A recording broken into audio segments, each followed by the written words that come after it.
جس دوران رسول اللہ صلی اللہ علیہ وآلہ وسلم نے فرمایا کہ کون ہے جو ابو جہل کو دیکھ کر اس کا حال مجھے بتائے۔ اس پر حضرت عبداللہ بن مسعود نے جا کر لاشوں کو دیکھا تو ابو جہل زخمی پڑا ہوا تھا، اس کا سارا بدن فولاد میں چھپا ہوا تھا، اس کے ہاتھ میں تلوار تھی جو رانوں پر رکھی ہوئی تھی، زخموں کی شدت کے باعث اپنے کسی عضو کو جنبش نہیں دے سکتا تھا۔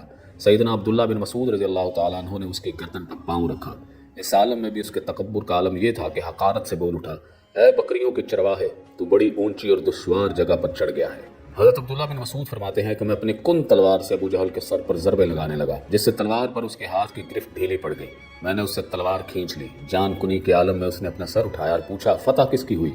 میں نے کہا، اللہ اور اس کے رسول کے لیے ہی فتح ہے۔ پھر میں نے اس کی داڑھی کو پکڑ کر جھنجھوڑا اور کہا، اس اللہ کا شکر ہے جس نے اے دشمن خدا تجھے ذلیل کیا۔ میں نے اس کا خود اس کی گدی سے ہٹایا اور اسی کی تلوار سے اس کی گردن پر زوردار وار کیا۔ اس کی گردن کٹ کر میرے سامنے جا گری۔ پھر میں نے اس کے ہتھیار، زرہ وغیرہ اتار لیے اور اس کا سر اٹھا کر بارگاہ رسالت میں حاضر ہو گیا۔